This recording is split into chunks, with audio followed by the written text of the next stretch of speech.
ಪ್ರೀಮಿಯರ್ಗೆ ತಮಗೆಲ್ಲರಿಗೂ ಸ್ವಾಗತ.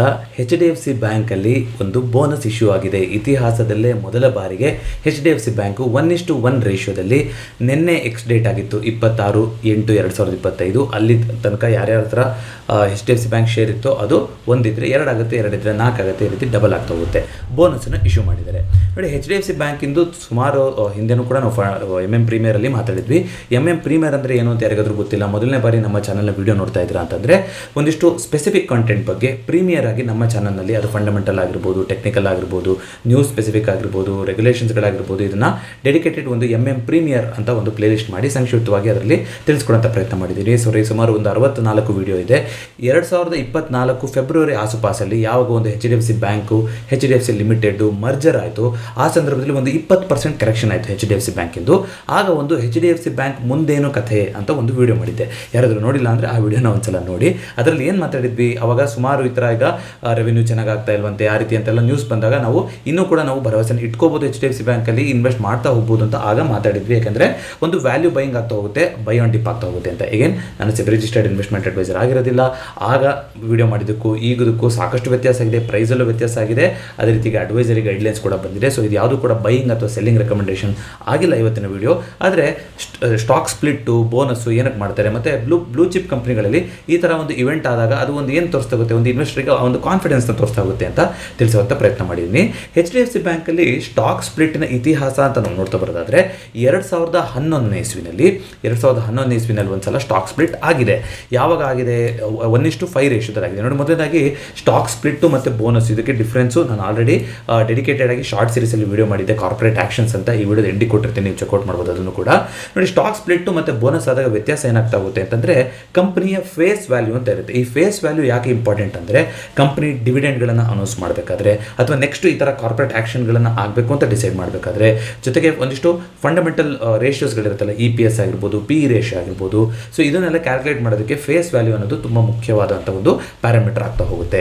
So face value ಮೇಲೇ ಡಿವಿಡೆಂಡ್ ಇಷ್ಟು ಪರ್ಸೆಂಟೇಜು, EPS ಇಷ್ಟು ಪರ್ಸೆಂಟೇಜು ಅಂತದ್ದು. ಬಟ್ ಯೂಶಲಿ ನಾವು ಸ್ಟಾಕ್ ಬೆಲೆಯನ್ನು ನೋಡ್ತಾ ಇರ್ತೀವಿ, ಆದರೆ ಕಂಪನಿ ಒಂದು ಕಾರ್ಪೊರೇಟ್ ಗವರ್ನೆನ್ಸ್ ಅಂತ ಮಾಡಿದಾಗ ಫೇಸ್ ವ್ಯಾಲ್ಯೂ ತುಂಬ ಇಂಪಾರ್ಟೆಂಟ್ ನೋಡಿ. 2011ರಲ್ಲಿ 1:5 ಸ್ಪ್ಲಿಟ್ ಆಯಿತು.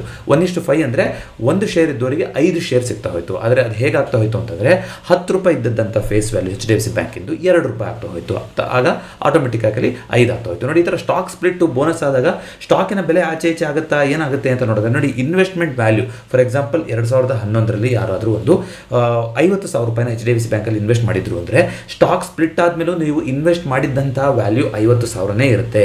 ಅಲ್ಲಿ ಯಾವುದೇ ಬದಲಾವಣೆ ಆಗೋದಿಲ್ಲ. ಇದು ಕಾಮನ್ನು ಸ್ಟಾಕ್ ಸ್ಪ್ಲಿಟ್ಟಿಗೂ ಅಷ್ಟೇ, ಬೋನಸ್ಸಿಗೂ ಅಷ್ಟೇ. ಆದರೆ ಏನು ಚೇಂಜ್ ಆಗುತ್ತೆ ಅಂದರೆ ಕಂಪನಿಯ ಫೇಸ್ ವ್ಯಾಲ್ಯೂ ಚೇಂಜ್ ಆಗ್ತಾ ಹೋಗುತ್ತೆ. ನಿಮ್ಮ ಹತ್ರ ಇರುವ ನಂಬರ್ ಆಫ್ ಶೇರ್ಸು ಜಾಸ್ತಿ ಆಗ್ತಾ ಹೋಗುತ್ತೆ. ಯಾವ ಪ್ರೊಪೋರ್ಷನಲ್ ಆಗುತ್ತೆ ಅನ್ನೋದು ಬೋನಸ್ ಸ್ಪ್ಲಿಟ್ ರೇಷಿಯೋ ಮೇಲೆ ಡಿಪೆಂಡ್ ಆಗುತ್ತೆ. ಬೋನಸ್ಸು ಕೂಡ 1:1 ಅದು ಯಾವ ಬೋನಸ್ ರೇಷಿಯೋ ಕೊಟ್ಟಿರ್ತಾರೋ ಅದ್ರ ಮೇಲೆ ಡಿಪೆಂಡ್ ಆಗ್ತಾ ಹೋಗುತ್ತೆ. ಅಂದರೆ ಸ್ಟಾಕು ಕೂಡ ಅದೇ ರೀತಿಯಾಗಿ ಅಡ್ಜಸ್ಟ್ ಆಗ್ತಾ ಹೋಗುತ್ತೆ. ಅಂದರೆ ಅಲ್ಲಿ ತನಕ ಸರಿಸುಮಾರು ₹1,000 ಏನಾದರೂ ಇತ್ತು ಸ್ಟಾಕಿನ ಬೆಲೆ ಅಂತಂದರೆ, ಸೊ 1:5 ಸ್ಪ್ಲಿಟ್ ಆದಮೇಲೆ ಏನಾಗ್ತಾ ಹೋಗುತ್ತೆ, ಅದು ₹200ಗೆ ಅಡ್ಜಸ್ಟ್ ಆಗ್ತಾ ಹೋಗುತ್ತೆ. ಇದು 2011ರಲ್ಲಿ ಆಗಿತ್ತು. ಅದಾದಮೇಲೆ 2019ರಲ್ಲಿ ಒಂದ್ಸಲ ಮತ್ತೆ 1:2 ಸ್ಪ್ಲಿಟ್ ಮಾಡಿದ್ರು. ಅವಾಗ ಸರಿಸುಮಾರು 2,200 2,400 ನಡೀತಾ ಇತ್ತು HDFC ಬ್ಯಾಂಕಿನ ಬೆಲೆ. 1:2 ಸ್ಪ್ಲಿಟ್ ಆದ ತಕ್ಷಣ ಅದು ₹1,200ಗೆ ಬರ್ತಾ ಹೋಯಿತು. ಆಗ ಕೂಡ ಫೇಸ್ ವ್ಯಾಲ್ಯೂ ಹಳೇದು ₹2 ಇತ್ತು, ಅದು ₹2 ಇದ್ದಿದ್ದೀಗ ಫೇಸ್ ವ್ಯಾಲ್ಯೂ ₹1 ಆಗ್ತಾ ಹೋಯಿತು. ಇದು ಹಿಸ್ಟಾರಿಕಲಿ ಬಂದಿರುವಂಥ ಸ್ಟಾಕ್ ಸ್ಪ್ಲಿಟ್ HDFC ಬ್ಯಾಂಕಿಗೆ. ಆದರೆ ಬೋನಸ್ ಅಂತ ಇದುವರೆಗೂ ಕೂಡ ಅನೌನ್ಸ್ ಮಾಡಿರಲಿಲ್ಲ ನೋಡಿ. ಬೋನಸ್ ಅಂದರೆ ಏಕೆ ಇಂಪಾರ್ಟೆಂಟ್ ಆಗ್ತಾ ಹೋಗುತ್ತೆ ಅಂದರೆ, ಏನು ಎಕ್ಸ್ಟ್ರಾ ಡಿವಿಡೆಂಡ್ ಅಂತ ಕೊಡೋದಿರುತ್ತೆ, ಮತ್ತೊಂದಿರುತ್ತೆ, ಒಂದು ಕಂಪನಿಯ ರಿಸರ್ವ್ ಇರುತ್ತಲ್ಲ, ಆ ರಿಸರ್ವ್ ಇಂದನೇ ಬೋನಸ್ನ ಇಶ್ಯೂ ಮಾಡ್ತಾ ಹೋಗ್ತಾರೆ. ಸ್ಟಾಕ್ ಸ್ಪ್ಲಿಟ್ ಅನ್ನೋದು ಆ ರೀತಿ ಆಗಲ್ಲ, ಯಾಕಂದರೆ ಫೇಸ್ ವ್ಯಾಲ್ಯೂನಲ್ಲಿ ಅಡ್ಜಸ್ಟ್ಮೆಂಟ್ ಆಗ್ತಾ ಹೋಗುತ್ತೆ. ಆದರೆ ಬೋನಸಲ್ಲಿ ಏನಾಗುತ್ತೆ, ಫೇಸ್ ವ್ಯಾಲ್ಯೂ ಏನೂ ಚೇಂಜ್ ಆಗಲ್ಲ. ಈಗ ₹1 ಫೇಸ್ ವ್ಯಾಲ್ಯೂ ಇರೋದು ಈಗಲೂ ಕೂಡ ₹1 ಫೇಸ್ ವ್ಯಾಲ್ಯೂ ಇರುತ್ತೆ. ಆದರೆ ಕಂಪನಿಯಿಂದ ಬಂದಿರುವಂಥ ಎಕ್ಸ್ಟ್ರಾ ಏನೋ ಒಂದು ಅಕ್ಯುಮುಲೇಟ್ ಆಗಿರುವಂಥ ರೆವೆನ್ಯೂ ಇರುತ್ತೆ, ಅದರಲ್ಲಿ ಬೋನಸ್ನ ಇಶ್ಯೂ ಮಾಡ್ತಾ ಹೋಗ್ತಾರೆ. ಸೊ ಇದರಿಂದ ಏನಾಯ್ತು, ಈಗ 1:1 ಅಂತ ಕೊಟ್ಟ ತಕ್ಷಣ ನಿನ್ನೆ ತನಕ ಯಾರ್ಯಾರ ಡಿಮ್ಯಾಟ್ ಅಕೌಂಟಲ್ಲಿ ಎಷ್ಟೆಷ್ಟು HDFC ಬ್ಯಾಂಕ್ ಶೇರ್ಗಳಿತ್ತು ಇದೆಲ್ಲ ನೆನ್ನೆಗೆ ಅದು ಅನೌನ್ಸ್ಮೆಂಟ್ ಡೇಟ್ ಇದ್ದಲ್ಲ, ಎಕ್ಸ್ ಡೇಟ್ ಇದ್ದಿದ್ದು ನಿನ್ನೆ. ಸೊ ಇನ್ನೊಂದು ವಾರದಷ್ಟೊತ್ತಿಗೆ ನಿಮ್ಗೆ ಏನಾಗ್ತಾ ಹೋಗುತ್ತೆ, ನಿಮ್ಮ ಡಿಮ್ಯಾಟ್ ಖಾತೆಯಲ್ಲಿ 1 ಇದ್ದರೆ 2 ಆಗುತ್ತೆ, 2 ಇದ್ದರೆ 4 ಆಗುತ್ತೆ, ಈ ರೀತಿ ಚೇಂಜಸ್ ಆಗ್ತಾ ಹೋಗುತ್ತೆ. ಸೊ 1:1 ರೇಷಿಯೋದಲ್ಲಿ ಅನೌನ್ಸ್ ಮಾಡಿದ್ದಾರೆ ಫಾರ್ ದ ಫಸ್ಟ್ ಟೈಮ್ ಬೋನಸ್ನ. ಹಾಗಾದರೆ ಸ್ಟಾಕ್ ಏನು ಮಾಡ್ತಾ ಇದೆ, ಏನು ಕಥೆ ಇದೆ ಅಂತ ನೋಡ್ಕೊತ ಬರೋಣಂತೆ. ಮೊದಲನೇಗೆ HDFC ಬ್ಯಾಂಕಿನ ಓವರ್ ಆಲ್ ಮಾರ್ಕೆಟ್ ಕ್ಯಾಪಿಟಲೈಸೇಷನ್ ನೋಡೋದಾದ್ರೆ ಸರಿಸುಮಾರು 15 ಲಕ್ಷ ಕೋಟಿ ಅಲ್ವಾ, 14,94,000 ಕೋಟಿ ಇದೆ. ಟಾಪ್ ಕಾಂಟ್ರಿಬ್ಯೂಟರ್ ನಿಫ್ಟಿಗೆ ಅಂದರೆ ನಿಫ್ಟಿ 1 ಪಾಯಿಂಟ್ ಮೇಲೆ ಅಥವಾ ಕೆಳಗಡೆ ಹೋಗಬೇಕು ಅಂದರೆ ಅದರಲ್ಲಿ HDFC ಬ್ಯಾಂಕಿನ ಪಾತ್ರ ತುಂಬ ದೊಡ್ಡದಾಗಿರುತ್ತೆ. ಎಲ್ಲದಕ್ಕಿಂತ ಟಾಪ್ ಕಾಂಟ್ರಿಬ್ಯೂಟರ್ ಇದೆ ಅಂದರೆ ಸರಿಸುಮಾರು ಒಂದು 13-14% ಕಾಂಟ್ರಿಬ್ಯೂಷನ್ ನಿಫ್ಟಿ 50ಗೆ ಇದೇ ಸ್ಟಾಕಿಂದನೇ ಬರ್ತಾ ಹೋಗುತ್ತೆ. ಅಂದರೆ ಈ ಸ್ಟಾಕು ₹1 ಬೆಲೆ ಚೇಂಜ್ ಆಯಿತು ಅಂದರೆ ಈ HDFC ಬ್ಯಾಂಕಿನ ಸ್ಟಾಕು ನಿಫ್ಟಿನಲ್ಲಿ 0.15 ಅಥವಾ 0.14 ಅಷ್ಟು ಬೆಲೆ ಆಚೆ ಈಚೆ ಆಗ್ತಾ ಇರುತ್ತೆ. ಟಾಪ್ ಕಾಂಟ್ರಿಬ್ಯೂಟರ್ ಇದೆ, ನಿಮ್ಗೆ ಗೊತ್ತಿದೆ. ROE ಅಂತ ನೋಡ್ತಾ ಬರೋದಾದ್ರೆ ಸೊ 7%ಗೆ ಬಂದ್ಬಿಟ್ಟೆ. ಇದು ಸ್ವಲ್ಪ ಲೋ ಲೆವೆಲ್ಲು ಹಿಸ್ಟಾರಿಕಲಿ ಅಂತ ನಾವು ಕಂಪೇರ್ ಮಾಡೋದಾದ್ರೆ, ಯಾಕೆಂದರೆ 2000 ನಾನು ಮಾತಾಡ್ತೀನಿ ಕಂಪನಿಯ ಒಂದು ಫಂಡಮೆಂಟಲ್ ರೇಷಿಯೋ ಬಗ್ಗೆ. ಆದರೆ ಇತ್ತೀಚಿನ ದಿನಗಳಲ್ಲಿ ಎಸ್ಪೆಷಲಿ 2023ರಿಂದ ಸ್ವಲ್ಪ ಸ್ಟಾಕ್ ಸ್ಟ್ರಗಲ್ ಆಗ್ತಾ ಇದೆ ಅಂತ ಇದೆ. ಅದೇನು ಕತೆ ಏನು ಅಂತ ನೋಡ್ತಾ ಬರೋಣ. ಲಾಸ್ಟ್ 3 ಇಯರ್ಸ್ ಇವಾಗ ಸ್ಪ್ಲಿಟ್ ಆದ್ಮೇಲೆ ನೋಡ್ತಾ ಇದ್ದಾರೆ, ಇದನ್ನ ನಾನು ಆಮೇಲೆ ಬರ್ತಾ ಹೋಗ್ತೀನಿ. ಸೊ ಕಂಪನಿಯ ಪಾಸಿಟಿವ್ ಕಡೆಗೆ ಅಂತ ನೋಡ್ತಾ ಬರೋದಾದ್ರೆ 21% CAGR ರಿಟರ್ನ್ಸ್, ಅಂದರೆ ಸ್ಟಾಕು ತುಂಬ ಚೆನ್ನಾಗಿ ಪರ್ಫಾರ್ಮೆನ್ಸ್ ಮಾಡ್ತಾ ಬರ್ತಾ ಇದೆ. ಲಾಸ್ಟ್ 5 ಇಯರ್ಸ್ ನೋಡೋದಾದ್ರೆ ಒಳ್ಳೆ ಡಿವಿಡೆಂಡ್ನ ಕೊಡ್ತಾ ಇದ್ದಾರೆ, ಸೇಲ್ಸ್ ಗ್ರೋತ್ ಕೂಡ ಚೆನ್ನಾಗಿದೆ. ಆದರೆ ಸ್ಟಾಕು ಸ್ವಲ್ಪ ಬುಕ್ ವ್ಯಾಲ್ಯೂಗಿಂತ ಜಾಸ್ತಿ ಇದೆ, ಇಂಟ್ರೆಸ್ಟ್ ಕವರೇಜ್ ಜಾಸ್ತಿ ಇಲ್ಲ, ಸಾಲಗಳಿದೆ, ಜೊತೆಗೆ ಅರ್ನಿಂಗ್ಸ್ ಅಂತ ಏನು ಬರ್ತಾ ಇದೆ ಅದರಲ್ಲಿ ಮೇನ್ ಅರ್ನಿಂಗ್ಸು ಸೇಲ್ಸಿಂದ ರೆವೆನ್ಯೂಯಿಂದ ಬರೋದಕ್ಕಿಂತ ಜಾಸ್ತಿ ಅದರ್ ಇನ್ಕಮ್ ಕ್ಯಾಟಗರಿಯಿಂದ ಬರ್ತಾ ಇದೆ ಅಂತ. ಇದು ಯಾವುದೇ ಒಂದು ಬ್ಯಾಂಕಿಂಗು ಅಥವಾ ಫೈನಾನ್ಷಿಯಲ್ ರಿಲೇಟೆಡ್ ಇರುವಂಥ ಕಂಪ್ನಿಗಳಿಗೆ ತುಂಬ ಇಂಪಾರ್ಟೆಂಟ್ ಪ್ಯಾರಾಮೀಟರ್ ಆಗ್ತಾ ಹೋಗುತ್ತೆ. ಯಾವ ರೀತಿಯಾಗಿ ಅವರ ಅರ್ನಿಂಗ್ ಬರ್ತಾ ಇದೆ, ಜೊತೆಗೆ NPA ಎಷ್ಟಿದೆ, ನಾನ್ ಪರ್ಫಾರ್ಮಿಂಗ್ ಅಸೆಟ್, ಸಾಲ ಕೊಟ್ಟಿರ್ತಾರೆ ಆ ಸಾಲ ವಾಪಸ್ ಸಿಗ್ತಾ ಇದೆಯಾ, ಅಂದರೆ ಇವರಿಗೆ ವಾಪಸ್ಸು ಅದು ಮರುಪಾವತಿ ಆಗ್ತಾ ಇದೆಯಾ, ಇವೆರಡು ಪ್ಯಾರಾಮೀಟರ್ ತುಂಬ ಇಂಪಾರ್ಟೆಂಟ್ ಆಗ್ತಾ ಹೋಗುತ್ತೆ ಯಾವಾಗ ನಾವು ಒಂದು ಫೈನಾನ್ಷಿಯಲ್ ಸೆಕ್ಟರ್ನ ಸ್ಟಾಕ್ಗಳನ್ನ ಮಾತಾಡೋದಾದ್ರೆ. ಅದು ಬ್ಯಾಂಕ್ ಆಗಿರ್ಬೋದು, NBFC ಆಗಿರ್ಬೋದು, ಈ ರೀತಿಯಲ್ಲಿ. ಸೊ ಓವರಾಲ್ ನೋಡೋದಾದ್ರೆ ಪ್ರೈವೇಟ್ ಬ್ಯಾಂಕು ಎಲ್ಲದರಲ್ಲೂ ನೋಡೋದಾದ್ರೆ ಅತ್ಯಂತ ಟಾಪ್ ಮಾರ್ಕೆಟ್ ಕ್ಯಾಪಿಟಲೈಸೇಷನ್ ಅಂತ ಬ್ಯಾಂಕು ನಿಮಗೆ ಗೊತ್ತಿದೆ. ಸೊ ಪ್ರೈವೇಟು ಇದರಲ್ಲಿ SBI ಒಂದು ಇನ್ಕ್ಲೂಡ್ ಆಗಿಲ್ಲ, ಬೇರೆ ಎಲ್ಲ ಪ್ರೈವೇಟ್ ಬ್ಯಾಂಕ್ಗಳಿಗೆ ಕಂಪೇರ್ ಮಾಡಿದ್ರೆ ಮಾರ್ಕೆಟ್ ಕ್ಯಾಪಿಟಲೈಸೇಷನ್ ತುಂಬ ದೊಡ್ಡದಿದೆ. ವ್ಯಾಲ್ಯೂಯೇಷನ್ ಅಂತ ನೋಡ್ತಾ ಬರೋದಾದ್ರೂ ಬೇರೆ ಎಲ್ಲ ಮೇಜರ್ ಪ್ರೈವೇಟ್ ಬ್ಯಾಂಕ್ಗಳಿಗಿಂತ ಇದು ವ್ಯಾಲ್ಯೂಯೇಷನಲ್ಲಿ ಕೂಡ ಇವಾಗ ಜಾಸ್ತಿ ಇದೆ HDFC ಬ್ಯಾಂಕು. ಸೊ ಡಿವಿಡೆಂಟ್ ಅಂತ ನೋಡೋದಾದ್ರೂ ಕೂಡ ಎಲ್ಲರಿಗಿಂತ ಮೇಜರ್ ಲಾರ್ಜ್ ಬ್ಯಾಂಕ್ಗಳು ಯಾವುದಿದ್ದಾವೆ ಅದಕ್ಕಿಂತ ಜಾಸ್ತಿ ಡಿವಿಡೆಂಡ್ನು ಕೊಡ್ತಾ ಇದ್ದಾರೆ. ಆದರೆ ಸೇಲ್ಸ್ ರೇಷಿಯೋ ಮತ್ತು ಕ್ವಾರ್ಟರ್ಲಿ ಸೇಲ್ಸು ROC ನೋಡೋದಾದ್ರೆ ಬೇರೆ ಬ್ಯಾಂಕ್ಗಳು ಇದಕ್ಕಿಂತ ಜಾಸ್ತಿ ಚೆನ್ನಾಗಿ ಪರ್ಫಾರ್ಮ್ ಮಾಡ್ತಾ ಇರುವಂಥದ್ದು ಕಾಣಿಸ್ತಾ ಇದೆ ಇತ್ತೀಚಿನ ದಿನಗಳಲ್ಲಿ. ಅದನ್ನ ನಾವು ಇಂಪಾರ್ಟೆಂಟ್ ಆಗಿ ಮಾತಾಡ್ತಾ ಹೋಗೋಣ. ಕ್ವಾರ್ಟರ್ಲಿ ರಿಸಲ್ಟ್ಸ್ ಅಂತ ನೋಡ್ತಾ ಬರೋದಾದ್ರೆ ನೋಡಿ, 2023ರಿಂದ ಫೈನಾನ್ಷಿಯಲ್ ಪ್ರಾಫಿಟ್ ಲಾಸ್ ಆಗೋಕ್ಕೆ ಶುರುವಾಯಿತು. ಫೈನಾನ್ಷಿಯಲ್ ಪ್ರಾಫಿಟ್ ಅಥವಾ ಫೈನಾನ್ಸಿಂಗ್ ಪ್ರಾಫಿಟ್ ಅಂದರೆ ಏನಾಗ್ತಾ ಹೋಗುತ್ತೆ, ಟೋಟಲ್ ರೆವೆನ್ಯೂ ಆದಾಯ ಅರ್ಥ ಬರ್ತಾ ಇದೆ, ಅಂದರೆ ಕಂಪನಿಗೆ ಸೇಲ್ಸ್ ಗ್ರೋತಿಂದ ಮತ್ತೊಂದು ಆದಾಯ ಬರ್ತಾ ಇರುತ್ತಲ್ಲ, ಅದರಲ್ಲಿ ಇವರಿಗೆ ಒಂದಿಷ್ಟು ಇಂಟ್ರೆಸ್ಟಿಂದನೂ ಬರ್ತಾ ಇರುತ್ತಲ್ವ, ಒಂದಿಷ್ಟು ಬ್ಯಾಂಕಲ್ಲಿ ಡೆಪಾಸಿಟ್ ಇಟ್ಟಿರ್ತಾರೆ ಅಥವಾ ಬಾರೋಯಿಂಗ್ ಕೊಟ್ಟಿರ್ತಾರೆ, ಅದರಿಂದ ವಾಪಸ್ ಬರ್ತಾ ಇರುತ್ತೆ, ಅದನ್ನು ಕಳೀತಾರೆ. ಜೊತೆಗೆ ಏನು ಎಕ್ಸ್ಪೆನ್ಸಸ್ ಇರುತ್ತೆ, ಅದು ಕಂಪನಿ ಬ್ಯಾಂಕ್ಗಳನ್ನು ಬಾಡಿಗೆ ತೊಗೊಂಡಿರ್ತಾರೆ, ಅದು ಕೊಡೋ ಖರ್ಚಾಗಿರ್ಬೋದು, ಅಡ್ವರ್ಟೈಸ್ಮೆಂಟ್ಗಳಿಗೆ ಮಾಡೋ ಖರ್ಚಾಗಿರ್ಬೋದು, ಜೊತೆಗೆ ಎಂಪ್ಲಾಯಿಗಳಿಗೆ ಸಂಬಳ ಕೊಡೋ ಖರ್ಚಾಗಿರ್ಬೋದು, ಇದನ್ನೆಲ್ಲ ಕಳೆದ್ರೆ ರೆವೆನ್ಯೂನಲ್ಲಿ ಇಂಟ್ರೆಸ್ಟು ಮತ್ತು ಎಕ್ಸ್ಪೆನ್ಸಸ್ನ ಕಳೆದ್ರೆ ಏನು ಮೊತ್ತ ಉಳಿಯುತ್ತೋ ಅದನ್ನ ಫೈನಾನ್ಸಿಂಗ್ ಪ್ರಾಫಿಟ್ ಅಂತಾರೆ. ಅಂದರೆ ಉದಾಹರಣೆಗೆ 37,000 ಕೋಟಿನಲ್ಲಿ ನೀವು 16,000 ಕೋಟಿ ಮತ್ತು 15,000 ಕೋಟಿ ಇವೆಷ್ಟನ್ನು ಕಳೆದ್ರೆ 16, 15, 31 ಆಯಿತು. 37ರಲ್ಲಿ ಸರಿಸುಮಾರು 31,000 ಚಿಲ್ಲರೆಗಳನ್ನ ಕಳೆದ್ರೆ 5,895 ಕೋಟಿ ಈ ರೀತಿಯಾಗಿ ಫೈನಾನ್ಸಿಂಗ್ ಪ್ರಾಫಿಟ್ ಅಂತ ಉಳಿತಾ ಇತ್ತು. ಅದನ್ನ ಮಾರ್ಜಿನ್ ಅಂತಲೂ ಕುಡಿತಾರೆ, ಅಂದರೆ ಒಟ್ಟಾರೆ ರೆವೆನ್ಯೂಗೆ ಎಷ್ಟು ಮಾರ್ಜಿನ್ ಉಳಿತಾ ಇದೆ ಫೈನಾನ್ಸಿಂಗ್ ಪ್ರಾಫಿಟಲ್ಲಿ ಅಂತಲೂ ಕೂಡ ನಾವು ನೋಡ್ತಾ ಹೋಗ್ತೀವಿ. ಆದರೆ ಈ ಮಾರ್ಜಿನ್ ಅನ್ನೋದು ಇತ್ತೀಚಿನ ದಿನಗಳಲ್ಲಿ ತುಂಬ ಕೆಳಗಡೆ ಬರ್ತಾ ಬಂದಿದೆ. ಎಲ್ಲಿ ತನಕ ಬಂದಿದೆ, 2023ರಿಂದ ಕಂಟಿನ್ಯೂಸ್ ಆಗಿ ನೆಗೆಟಿವ್ ಬರ್ತಾ ಇದೆ. ಇದು ನೆಗೆಟಿವ್ ಆಗಿರೋದಕ್ಕೆ ಕಾರಣ ಏನು ಅಂತ ನಾವು ನೋಡ್ತಾ ಬರೋದಾದ್ರೆ ನೋಡಿ, ಎಂಪ್ಲಾಯಿ ಕಾಸ್ಟ್ ಏನೂ ಜಾಸ್ತಿ ಆಗಿಲ್ಲ, 12%, 11% ಓವರ್ ಆಲ್ ರೆವೆನ್ಯೂನಲ್ಲಿ ಎಂಪ್ಲಾಯಿಗಳಿಗೆ ಸಂಬಳ ಕೊಡೋಕ್ಕೆ ಹೋಗ್ತಾ ಇತ್ತು. ಆದರೆ ಈಗ ಅದು 10% ಚಿಲ್ಲರೆಗಿದೆ, ಅಂದರೆ ಅಲ್ಲಿಂದ ಜಾಸ್ತಿ ಹೋಗ್ತಿಲ್ಲ. ಆದರೆ ಬೇರೆ ಎಕ್ಸ್ಪೆನ್ಸಸ್ಗಳೇನಿದೆ ಇವ್ರದ್ದು ಗಣನೀಯವಾಗಿ ಜಾಸ್ತಿ ಆಗಿದೆ 2023ರಿಂದ. ನೋಡಿ 15,000, 17,000 ಕೋಟಿ, 18,000 ಕೋಟಿ ಈ ರೀತಿ ಇತ್ತು ಖರ್ಚು. 2023ರಿಂದ ಇದು ಏಕ್ದಮ್ ಜಂಪ್ ಆಗಿದೆ, 45,000 ಕೋಟಿ, 50,000 ಕೋಟಿ, 60,000 ಕೋಟಿ ಈ ರೀತಿಯಾಗಿ. ಇವತ್ತು ಈ ಸಲ ಜೂನ್ 2025 ಬರೋಷ್ಟೊತ್ತಿಗೆ 64,000 ಕೋಟಿ ಎವ್ರಿ ಕ್ವಾರ್ಟರ್ಲ್ಲೂ ಕೂಡ ಜಾಸ್ತಿ ಆಗಿರೋದು ಕಾಣಿಸ್ತಾ ಇದೆ. ಇದು ಕ್ವಾರ್ಟರ್ ಆನ್ ಡೇಟಾ. ಸ್ವಲ್ಪ ಲಾಂಗ್ ಟರ್ಮ್ ಇನ್ವೆಸ್ಟರ್ ಇದ್ದೀರಾ ಅಂತಂದರೆ ನೀವು ಕ್ವಾರ್ಟರ್ ಆನ್ ಕ್ವಾರ್ಟರ್ಗಿಂತ ಇಯರ್ ಆನ್ ಇಯರ್ ಡೇಟಾ ನೋಡಬೇಕಾಗುತ್ತೆ. ಅದು ಕೂಡ screener.in ಅಲ್ಲಿ ಸಿಗುತ್ತೆ.